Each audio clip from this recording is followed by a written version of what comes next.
নমস্কার, আমি অর্পিতা। আপনাদের সবাইকে স্বাগত জানাই সেন চৌধুরীর রান্নাঘরে।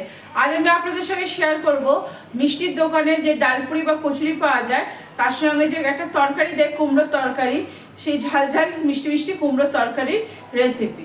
চলুন রান্নাটা সরাসরি শুরু করা যায়। দেখুন, আমার কড়াইটা আমি গরম করে নিয়েছি, এর মধ্যে এবার দিয়ে দেবো সাদা তেল। দেখুন, তেলটা আমার গরম হয়ে গেছে। এবার আমি দিয়ে দিলাম 5 ফোড়ন, আর দেবো হচ্ছে আমি এখানে হিং ফোড়ন দিয়ে দিলাম। 5 ফোড়ন হিং ফোড়ন। মিষ্টির দোকানের তরকারিতে কিন্তু পেঁয়াজ রসুন পড়ে না। দিয়ে দিলাম শুকনো লঙ্কা ফোড়নে, ফোড়নটা ভেজে নেব। দেখুন, আমি আলুগুলো এরকম সাইজের করে নিয়েছি টুকরো। এবার আলুগুলো তেলের মধ্যে দিয়ে দিচ্ছি। প্রথমে তেলের মধ্যে আলুটা আমি নেড়ে নিচ্ছি। আর কুমড়োটা যেহেতু কাঁচা কুমড়ো, আমি কাঁচা কুমড়ো করছি। প্রথমে আলুটাকে একটু হালকা করে নেড়ে নিচ্ছি। দেখুন, আমি আলুর সঙ্গে দিয়ে দিচ্ছি কাঁচা ছোলা, যেটা আমি আগে থেকে ভিজিয়ে রেখেছিলাম। সেই কাঁচা ছোলা সব আলুর মধ্যে আমি দিয়ে দিলাম অল্প পরিমাণ নুন। যেটাকে খুব ভালো করে একটু নেড়ে নিই। দেখুন, আমি নেড়ে নিয়েছি। এবার আমি দিয়ে দেবো এর মধ্যে কাঁচা কুমড়ো। আমি কিন্তু কাঁচা কুমড়ো খোসাটা ছাড়াইনি, আবার এখানে থেকে একটু ছাড়িয়েছি, এরকম করে ছাড়িয়েছি। আর একদম বড় বড় পিস দিয়েছি, মিষ্টির দোকানে যেরকম দেয়। দেখুন, একদম বড় বড় পিস কুমড়োটা এর মধ্যে আমি দিয়ে দেবো। কুমড়োটা দিয়ে এবার ভালো করে নাড়বো।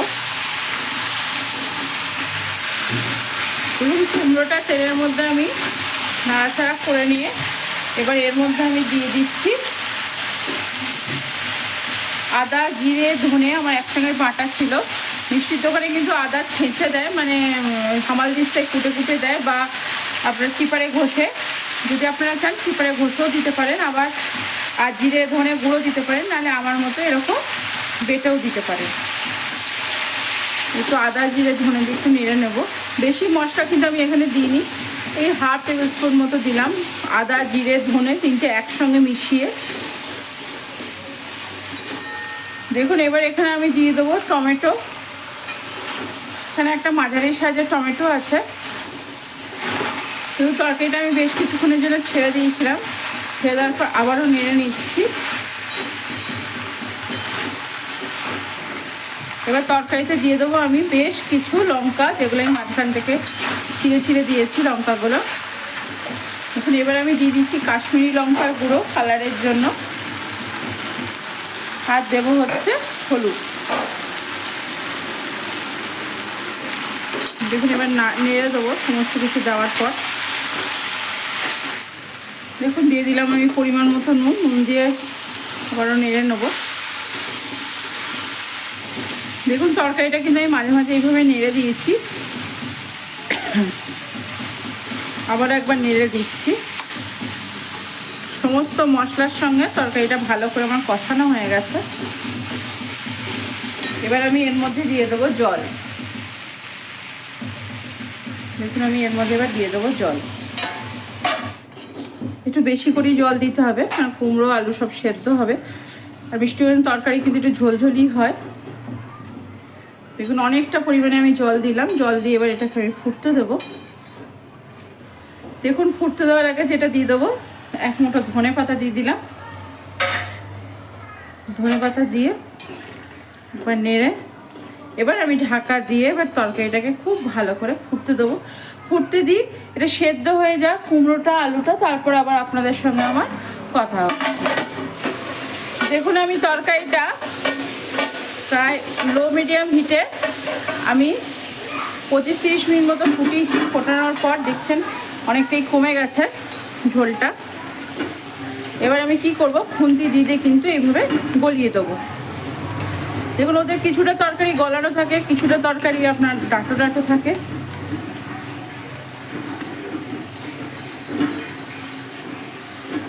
আর দিয়ে দেবো আরও কিছু গোটা কাঁচা লঙ্কা, কারণ কাঁচা লঙ্কার অভাব থাকে না ওই তরকারিগুলোতে। কাঁচা লঙ্কাও দিয়ে দিলাম। দেখুন, গ্যাসের ফ্লেমটা একটু বাড়িয়ে দিয়েছি।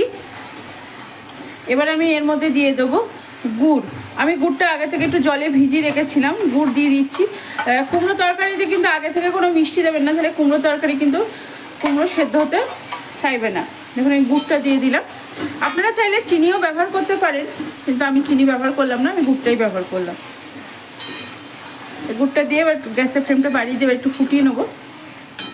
দেখুন কুমড়ো আলু ভালো করে আমি ঘেটে দিলাম। ঘেটে দেওয়ার পর আমি যেহেতু গুড় দিয়েছি একটু ফুটতে দেবো, ভালো করে ফুটতে দেবো। এবার আমি দিয়ে দেবো অল্প পরিমাণ গরম মশলা, সামান্য পরিমাণ গরম মশলা দিয়ে গ্যাসের ফ্লেমটা কিন্তু আমার বাড়ানোই আছে, আমি কমাইনি গ্যাসের ফ্লেম। একটু নেড়ে নেবো, নেড়ে নিয়ে এবার গ্যাসের ফ্লেমটা অফ করে দেবো। একটু ফুটে যাক, ফুটবে আরেকবার। দেখুন তরকারিটা আমার ফুটে গেছে, এবার কিন্তু অফ করে দেবো। তরকারি ঠান্ডা হয়ে গেলে তরকারিটা কিন্তু আরেকটু বসে যাবে। এবার আমি একটু ঢাকা দিয়ে কিছুক্ষণ রেখে দেবো, 1 মিনিট মতো রেখে দেবো, তারপরে পরিবেশন করে আপনাকে আমি দেখাচ্ছি। দেখুন তরকারিটা একটু পরিবেশন করে দেখাচ্ছি। বসে যাওয়ার পর তরকারিটা এরকম হয়েছে। দেখুন তরকারিটা বসে যাওয়ার পর কিন্তু এরকম বেশ একটু ঝোলটা দেখুন একটু গাঢ় গাঢ় হয়ে গেছে। দেখুন জানাবেন আমার এই সিম্পল প্লেটটা কীরকম লাগলো। দারুণ লাগে খেতে, দারুণ হয় তরকারিটা। প্লিজ একবার আপনারা ট্রাই করে দেখবেন। আজ আমি আপনাদের সঙ্গে শেয়ার করলাম মিষ্টির দোকানের মতো একদম মিষ্টি, নুন, ঝাল সব মিশিয়ে একটা কুমড়োর তরকারি রেসিপি, একদম নিরামিষ, কারণ মিষ্টির দোকানে আমিষ হয় না, আপনারা সকলেই জানেন। তো আমার তরকারিটা যদি আপনাদের ভালো লেগে থাকে, বা আমার যেসব রান্নাগুলি আছে ভিডিওগুলি যদি আপনাদের ভালো লেগে থাকে, অবশ্যই লাইক, শেয়ার, কমেন্টস করতে তো ভুলবেন না। চ্যানেলটিকে অবশ্যই করে সাবস্ক্রাইব করবেন, চ্যানেলটিকে সাবস্ক্রাইব করে আমার পাশে থাকবেন। আজ এখানেই, ভালো থাকবেন, সুস্থ থাকবেন, আনন্দে থাকবেন এবং অনেক অনেক সুখে থাকবেন। যাওয়ার আগে আরও একবার বলছি, প্লিজ প্লিজ চ্যানেলটিকে আমার সাবস্ক্রাইব করবেন, সাবস্ক্রাইব করে কিন্তু আমার পাশে থাকবেন।